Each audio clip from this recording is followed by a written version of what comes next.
Bonjour à tous, Jean-Robin, journaliste, 228e vidéo réservée aux souscripteurs, à tous les souscripteurs. Donc pour avoir des précisions sur la souscription, vous allez dans la description de cette vidéo, vous cliquez sur Patreon, vous aurez accès aux 3 souscriptions que je propose, mensuelles ou annuelles. Donc je vais faire le point, comme chaque début de mois, sur la collaboration de l'État français avec la Chine communiste, pendant le mois écoulé, donc il s'agira du mois d'août, puisque j'enregistre le 31 août ici en Polynésie et qu'il est déjà le 1er septembre en métropole. Et donc, comme j'ai pas grand-chose d'autre à vous dire sur cette présentation, puisque le mois a été très chargé, comme vous le savez, et donc il y aura beaucoup de choses à dire, mais j'aimerais, dans ce teaser, vous lire un extrait d'un livre qui s'intitule « Les guerres de l'ombre de la DGSI » d'Alex Jordanov, qui est paru en 2019, et qui parle des renseignements russes et chinois en France, notamment. Donc je vais vous lire cet extrait. Je cite, « C'est presque devenu de la routine, du classique pour les agents en charge de la Russie. Depuis l'arrivée de Vladimir Poutine au Kremlin, les services russes ont graduellement augmenté le volume de leurs activités en France. Une vaste offensive d'espionnage industriel, la France étant l'une des cibles prioritaires de leurs services. » Donc là, j'aimerais bien que tous ceux qui roulent pour Poutine, directement ou indirectement, et notamment ceux qui passent à RT France, matin, midi et soir, j'ai fait toute une vidéo sur la question, je vous y renvoie, écoute bien tout ça. Une vaste offensive d'espionnage industriel, la France étant l'une des cibles prioritaires de leurs services. D'accord ? Tout comme ceux de la Chine, avec leur cyberattaque très agressive et son immeuble d'interception de communication situé à Chevilly-Larue, en banlieue sud parisienne. Officiellement, d'après l'ambassade chinoise, il s'agit de logements de fonction, une installation unique en Europe, pour le compte de l'APL 3, le 3e département de l'état-major de l'armée populaire de libération. Entre parenthèses, service de renseignement extérieur chinois. 3 immenses paraboles sont posées sur le toit d'une annexe de l'ambassade chinoise pour du renseignement passif, mais néanmoins très utile lors de négociations de juteux contrats. Une mini NSA version Pékin. Voilà. Donc là, vous voyez de quoi il s'agit. Et donc, j'aimerais bien que ceux qui hurlent contre la NSA en permanence aient un mot de temps en temps contre la mini NSA version Pékin dont parle Alex Jordanov dans ce livre. Et puis par ailleurs, j'aimerais vous lire une lettre envoyée par un souscripteur qui est tout à fait à propos, j'ai trouvé. Donc c'est une lettre de Sat Prem qui a été envoyée au président Giscard d'Estaing, donc ça remonte, sur l'état du monde. Et cette lettre a été remise en main propre à Giscard, à New York, par le journaliste Thierry de Citivo, qui venait d'interviewer en Inde Indira Gandhi. En écho à ce texte, Giscard évoque dans son discours à l'ONU la venue de l'étrange 3e millénaire. Donc je vous lis cette lettre, datée du 25 octobre 1979. Monsieur le Président de la France, Monsieur Valéry Giscard d'Estaing, Monsieur le Président. Il était d'usage autrefois que les rois cherchent le conseil des sages. Il n'y a plus beaucoup de sages, il est vrai, ni de rois, mais des hommes qui obéissent à des forces sans très bien savoir pourquoi, ni ce qui est en jeu vraiment. La politique a remplacé la vision.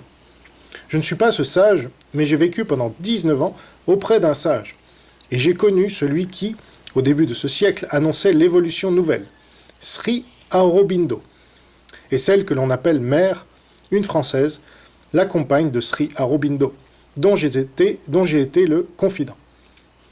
Parce que j'étais à 20 ans dans un camp de concentration, nu et ravagé, j'ai eu besoin de réponses vraies, des réponses dans la matière.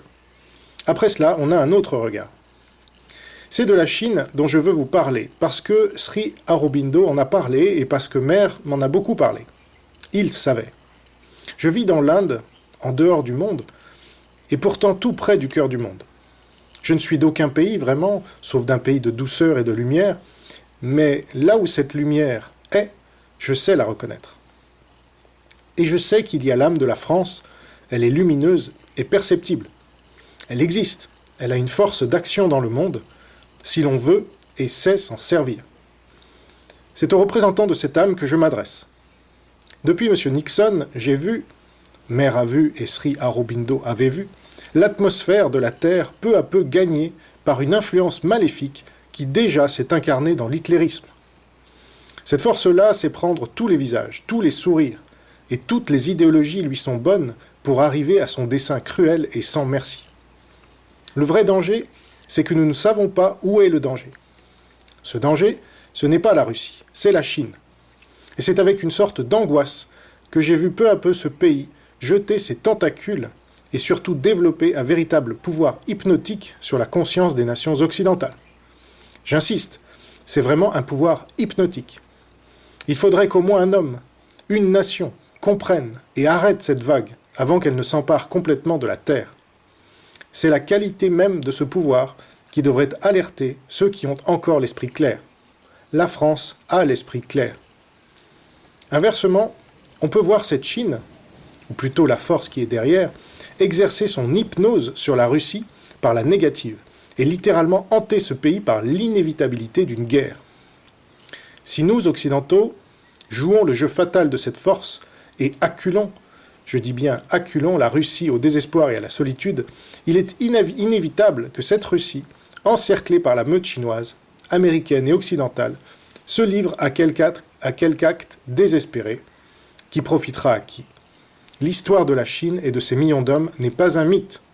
Hyper intelligente, armée de notre technologie, cette nation fourmillante écrasera la Terre. Par contre, notre hantise russe est un mythe périmé. Ce pays, depuis longtemps, a usé jusqu'à la corde son idéologie. Ils sont au bout de leur expérience communiste et ils ne savent pas par quoi la remplacer. C'est cela son mal. Si l'âme de la France est perceptible sous son masque intellectuel, celle de la Russie l'est aussi. C'est une force vivante. Elle existe. C'est même pour cela qu'elle s'était jetée dans son évangile communiste. On peut faire appel à cette âme. On peut la rassurer. On peut la gagner à autre chose en la dénouant de sa peur. Mais cette Chine, froide, calculée, sans âme, ce pays lunaire vraiment, apparaît aux yeux un peu plus clairs comme l'ennemi, le danger, la force même qui s'est incarnée ici et là dans l'histoire, et qui aujourd'hui, au tournant décisif de la Terre, au moment où une nouvelle évolution devient possible, s'apprête à nous jouer et à nous entraîner dans un abîme obscur, auprès duquel le nazisme même était un jeu d'enfant. Je répète, auprès duquel le nazisme même était un jeu d'enfant. Est-ce qu'une conscience comprendra un pays, quelqu'un quelque part qui aura le courage et assez de vision pour retourner la vague ? Les Américains sont des enfants brouillons et charmants, et dangereux comme les enfants. Il faut leur apprendre. Il faut arrêter cet hypnotisme avant qu'il ne soit trop tard. Ô France, tes yeux clairs verront-ils une fois de plus pour ceux qui sont dans la confusion ? Dans cette lumière, je salue cette même lumière que j'aime chez vous, Monsieur le Président de la France. Je me garderai bien de communiquer cette lettre à qui que ce soit. Signé Satprem Kotarigi Nilgris, 643-217, Inde. Voilà. À tout de suite pour les souscripteurs, à bientôt pour les autres.